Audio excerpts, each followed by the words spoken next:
नमस्कार विद्यार्थी मित्रांनो, माझी थोडक्यात ओळख करून देतो. माझे नाव शेकडे संजय काकासाहेब. मी हिंदशाह मंडळाचे सीताराम सारडा विद्यालय बागडपट्टी येथे उपशिक्षक म्हणून कार्यरत आहे. तर आज आपण प्रकरण 10 सशस्त्र क्रांतिकारी चळवळ या पाठाचा उर्वरित भाग पाहणार आहोत. काकोरी कट सरकारच्या दडपशाहीने क्रांतिकारी चळवळ संपुष्टात आली नाही. सरकारच्या दडपशाहीने, दादागिरीने क्रांतिकारी चळवळ संपुष्टात आली नाही. गांधीजींनी असहकार चळवळ स्थगित केल्यावर अनेक तरुण क्रांती मार्गाकडे वळाले. ब्रिटिश गव्हर्नमेंटने दडपशाहीचं जे धोरण अवलंबलं होतं त्याला आपले क्रांतिकारक अजिबात घाबरले नाहीत आणि चळवळ सुद्धा संपुष्टात आली नाही. जी क्रांतिकारी चळवळ संपुष्टात आली नाही, गांधीजींनी असहकार चळवळ स्थगित केल्यावर सुद्धा अनेक तरुण क्रांती मार्गाकडे वळले. कोणत्या मार्गाकडे? क्रांती मार्ग. त्यामध्ये चंद्रशेखर आझाद, रामप्रसाद बिस्मिल, योगेश चटर्जी, सचिंद्रनाथ सन्याल इत्यादी क्रांतिकारक एकत्र आले. किती क्रांतिकारक एकत्र आले?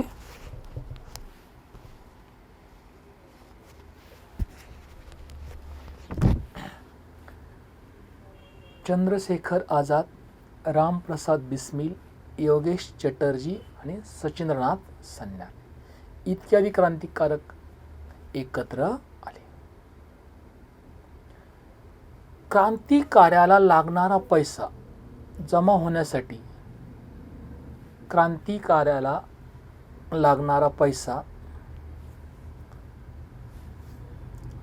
सरकारी खजिना 9 ऑगस्ट 1945 रोजी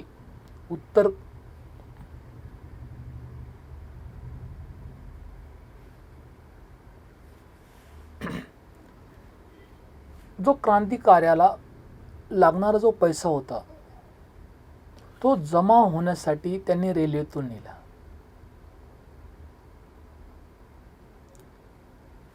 सरकारी खजिना 9 ऑगस्ट 1945 रोजी काकोरी उत्तर प्रदेशातील रेल्वे स्टेशन जवळ लुटला. यालाच काकोरी कट म्हटले जाते. सचिंद्रनाथ सन्याल व इतर क्रांतिकारक एकत्र आले आणि क्रांतिकार्याला लागणारा पैसा जमा होण्यासाठी त्यांनी रेल्वेतून नेला जाणारा सरकारी खजिना, कोणता खजिना? सरकारी खजिना 9 ऑगस्ट 1945 रोजी काकोरी उत्तर प्रदेशातील रेल्वे स्टेशन जवळ लुटला. कोणतं रेल्वे स्टेशन? काकोरी. कोणत्या राज्यात आहे ते? उत्तर प्रदेशमध्ये. कधी लुटला हा खजिना? 9 ऑगस्ट 1945 रोजी. आणि यालाच काय म्हणतात? काकोरी कट. काय म्हणतात? काकोरी कट. इथपर्यंत समजलं? सरकारने तात्काळ कारवाई करून क्रांतिकारकांना अटकेत टाकले. ब्रिटिश गव्हर्नमेंटने तात्काळ काय केलं? यांना अटक केलं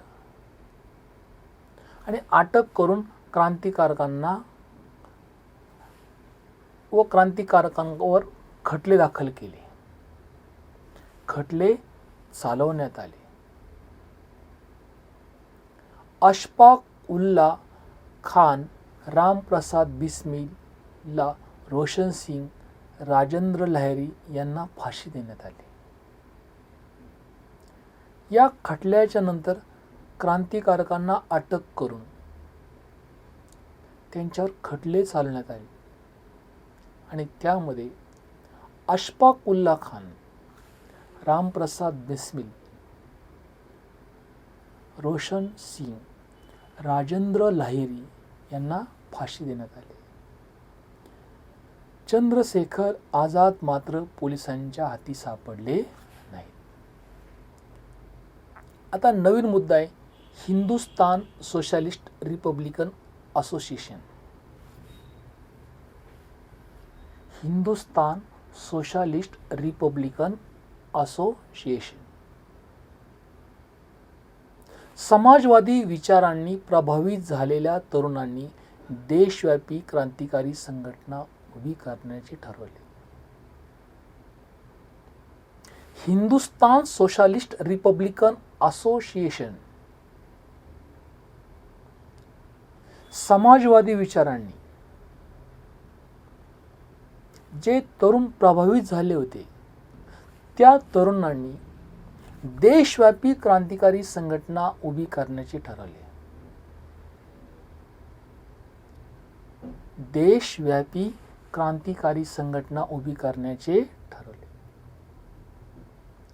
चंद्रशेखर आझाद, भगतसिंग, राजगुरू, सुखदेव इत्यादी तरुण यामध्ये प्रमुख होते. कोणते तरुण प्रमुख होते तर चंद्रशेखर आझाद, भगतसिंग, राजगुरू आणि सुखदेव यामध्ये हे तरुण का होते प्रमुख होते. हे सर्व क्रांतिकारक धर्मनिरपेक्ष विचारसरणीचे होते. हे सर्व क्रांतिकारक काय होते धर्मनिरपेक्ष विचारसरणीचे. सन 1928 मध्ये दिल्लीच्या फिरोजशाह कोटला मैदानावर झालेल्या बैठकीमध्ये या तरुणांनी हिंदुस्तान सोशलिस्ट रिपब्लिकन असोसिएशन या संघटनेची स्थापना केली.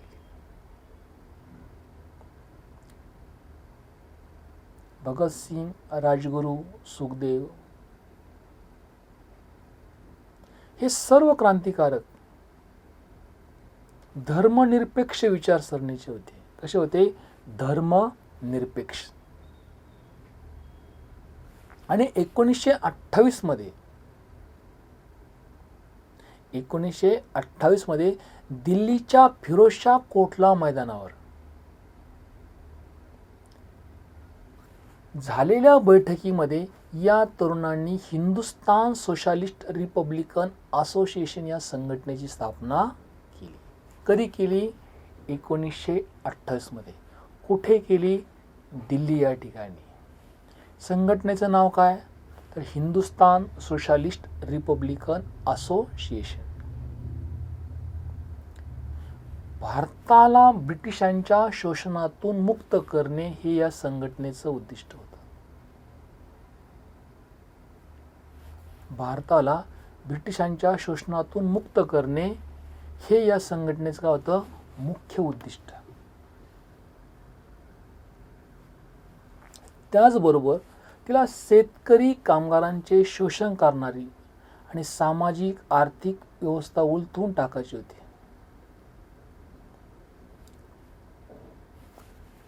शेतकरी असतील, कामगार असतील यांचं जे शोषण केलं जातं आणि ही सामाजिक आर्थिक व्यवस्था बदलून टाकायची किंवा उलथून टाकायची होती. आणि सामाजिक न्याय व समतेवर आधारित समाज निर्माण करण्याला भगतसिंग यांनी महत्त्व दिले. सामाजिक व न्याय व समतेवर आधारित समाज निर्माण करण्याला कोणी महत्त्व दिलं भगतसिंग यांनी महत्त्व दिले. 3 तत्व महत्त्वाचे सामाजिक न्याय व समता यावर आधारित समाज निर्माण करायचा. याला कोणी महत्त्व दिलं भगतसिंग यांनी. शस्त्र गोळा करणे आणि कार्यक्रमाची अंमलबजावणी करणे ही कामे या संघटनेच्या स्वतंत्र विभागाकडे सोपवली होती. शस्त्र कलेक्ट करणे, गोळा करणे आणि कार्यक्रमाची प्रभावीपणे अंमलबजावणी करणे आणि या संघटनेच्या स्वतंत्र विभागाकडे सोपवली होती ही कामे. ही जी कामे आहेत एक स्वतंत्र विभाग त्यांनी तयार केलेला होता आणि त्यांच्यावर ही जबाबदारी टाकलेली होती. आणि मग या विभागाचे नाव होते हिंदुस्तान सोशलिस्ट रिपब्लिकन आर्मी. या विभागाचे नाव होते हिंदुस्तान सोशलिस्ट रिपब्लिकन आर्मी आणि तिचे प्रमुख होते चंद्रशेखर आझाद. कोण होते प्रमुख? चंद्रशेखर आझाद. या संघटनेच्या सदस्यांनी अनेक क्रांतिकारक कृत्य केली. या संघटनेच्या सदस्यांनी काय केली? अनेक क्रांतिकारक कृत्य केली. भगतसिंग व राजगुरू यांनी लाला लजपत राय यांच्या मृत्यूचा बदला घेण्यासाठी सॉर्डर्स या अधिकाऱ्याला गोळ्या घालून ठार केले. भगतसिंग व राजगुरू यांनी लाला लजपत राय यांचा मृत्यूचा बदला घेण्यासाठी सॉर्डर्स या अधिकाऱ्याला काय केलं? गोळ्या घालून ठार केले. कोणी केले? भगतसिंग व राजगुरू यांनी. का केलं? तर लाला लजपत राय यांच्या हत्येचा बदला घेण्यासाठी त्यांनी सॉर्डर्स या अधिकाऱ्याला काय केलं? गोळ्या घालून ठार केले. इथपर्यंत समजलं. आता आपण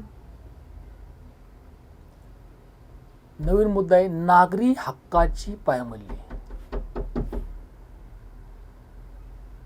नागरी हक्काची पायमल्ली करणारी 2 विधेयके यावेळी सरकारने मध्यवर्ती विधिमंडळात दाखल केली.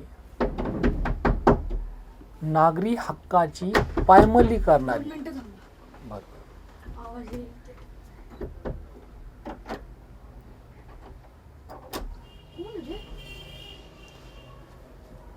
बावळट होती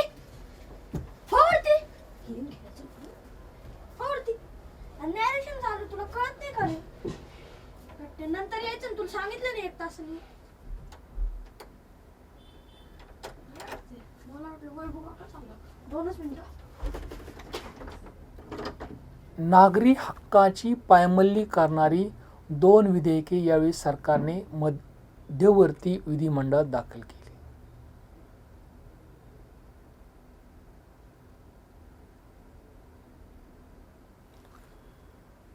त्याचा निषेध करण्यासाठी भगतसिंग, बुटकेश्वर दत्त यांनी मध्यवर्ती विधिमंडळात बॉम्ब फेकले. काय केले?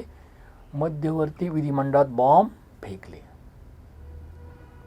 नागरी हक्काची किती विधेयके सादर केली? 2 विधेयके. नागरी हक्काची पायमल्ली करणारी 2 विधेयके यावेळी सरकारने मध्यवर्ती विधिमंडळात दाखल केली होती आणि त्याचा निषेध करण्यासाठी भगतसिंग, बुटकेश्वर दत्त यांनी मध्यवर्ती विधिमंडळात बॉम्ब फेकले. कशाचा निषेध करण्यासाठी? या विधेयकाचा निषेध करण्यासाठी. कोणी बॉम्ब फेकले? भगतसिंग व बुटकेश्वर दत्त. कुठे फेकले? यांनी मध्यवर्ती विधिमंडळात. सरकारने तात्काळ हिंदुस्तान सोशलिस्ट रिपब्लिकन आर्मी या केंद्रात धाडी घातल्या. ब्रिटिश गव्हर्नमेंटने तात्काळ immediate Hindustan Socialist Republican army या केंद्रावर काय केला? धाडी घातल्या आणि त्यातून सॉर्डरच्या हत्येचे धागेदोरे पोलिसांच्या हाती लागले. ही धाड घातल्याच्या नंतर ब्रिटिश गव्हर्नमेंटच्या हाती सॉर्डरच्या हत्येचे धागेदोरे लागले आणि मग ब्रिटिश सरकारने क्रांतिकारकांची काय केली? धरपकड सुरू केली. त्यांच्यावर राजद्रोहाच्या आरोपाखाली खटले भरले.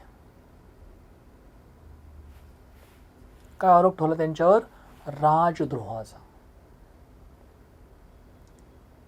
भगतसिंग, राजगुरू व सुखदेव यांना 23 मार्च 1931 रोजी लाहोरच्या तुरुंगात फाशी देण्यात आली. राजद्रोहाच्या आरोपाखाली भगतसिंग, राजगुरू व सुखदेव यांच्यावर खटले भरण्यात आले आणि 23 मार्च 1931 रोजी लाहोरच्या तुरुंगात फाशी देण्यात आली. पण चंद्रशेखर आझाद मात्र शेवटपर्यंत पोलिसांच्या हाती सापडले नाहीत. चंद्रशेखर आझाद मात्र शेवटपर्यंत ब्रिटिश पोलिसांच्या हाती सापडले नाहीत. पुढे अलाहाबाद अल्फ्रेड पार्कमध्ये पोलिसांच्या झालेल्या चकमकीत ते ठार झाले. ते शेवटपर्यंत पोलिसांच्या हाती लागले नाही, पण अलाहाबाद अल्फ्रेड पार्कमध्ये पोलिसांच्या झालेल्या चकमकीत ते ठार झाले. आता नवीन मुद्दा आहे चितगाव शस्त्रागारावरील हल्ला. सुरेशन हे बंगालमधील चितगाव येथील क्रांतिकारी गटाचे प्रमुख होते. त्यांच्या आपल्याभोवती अनंतसिंग, गणेश घोष, कल्पना दत्त, प्रीतिलता वड्डेदार अशा सारख्या निष्ठावान क्रांतिकारकांची फौज गोळा केली. अनंतसिंग, गणेश घोष, कल्पना दत्त, प्रीतिलता वड्डेदार अशा सारख्या निष्ठावान क्रांतिकारकांची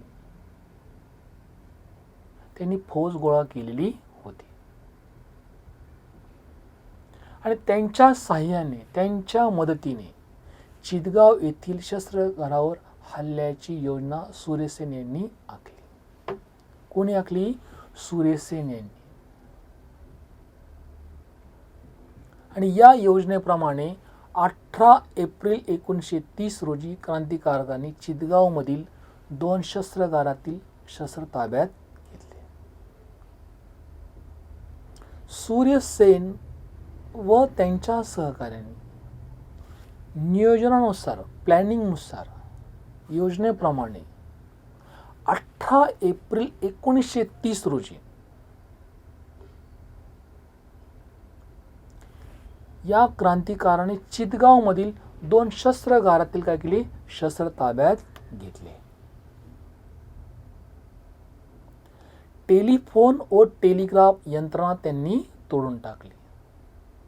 टेलिफोन व टेलिग्राफ ही यंत्रणा काय केली? त्यांनी तोडून टाकली आणि संदेशवहन यंत्रणा ठप्प करण्यात त्यांना यश मिळाले.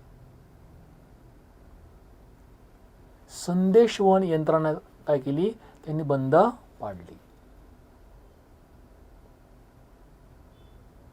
आणि त्याच्यानंतर ब्रिटिश आर्मीशी रोमहर्षक लढत दिली. ब्रिटिश फौजेशी काय केली?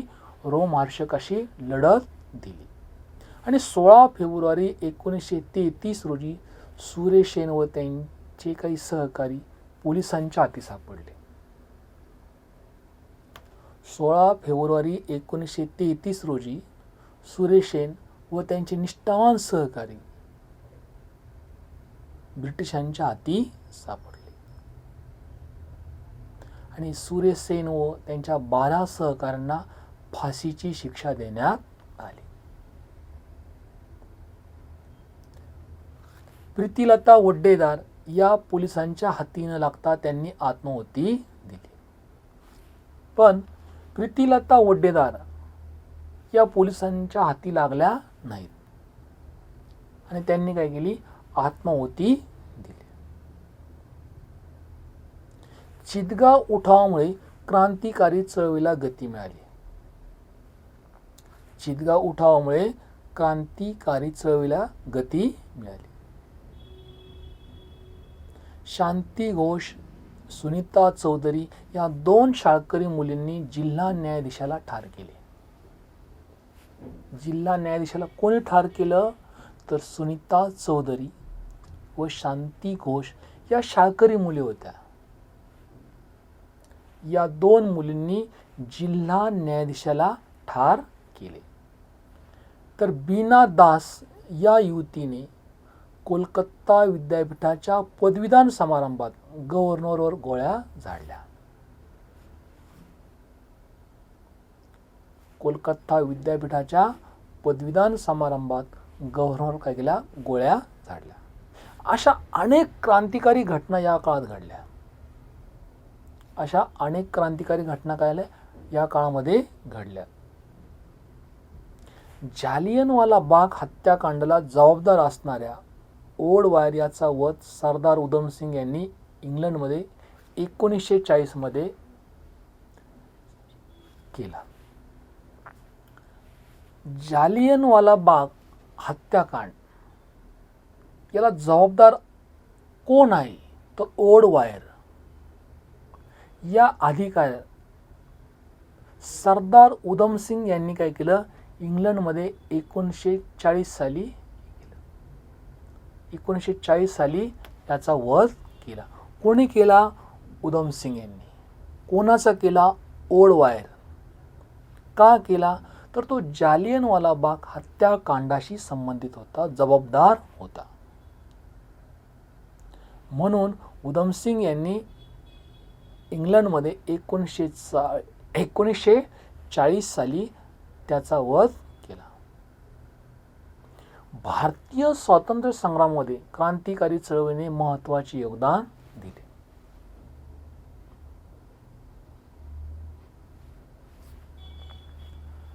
भारतीय संग्राम यामध्ये क्रांतिकारांची अतिशय महत्त्वाची भूमिका आहे, महत्त्वाचं योगदान आहे. क्रांतिकारक आणि ब्रिटिश सत्तेशी लढताना साहस व निर्धाराचे दर्शन त्यांनी घडवले. कोणी घडवलं, क्रांतिकारकांनी. त्यांचे राष्ट्रप्रेम व समर्पण वृत्ती केवळ अजोड होती, त्यांचे बलिदान भारतीयांना स्फूर्तिदायी ठरले. त्यांचे राष्ट्रप्रेम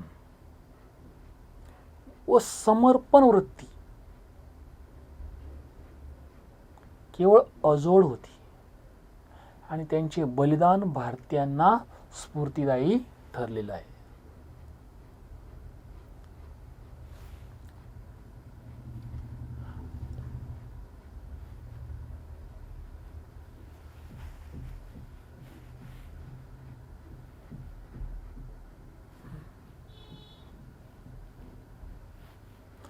आता विद्यार्थी मित्रांनो, आपण नवीन प्रकरणाला सुरुवात करूया. प्रकरण 11, समतेचा लढा. समतेचा लढा. आधुनिक भारताच्या वाटचालीत राजकीय स्वातंत्र्याचा लढा महत्त्वाचा होता. आधुनिक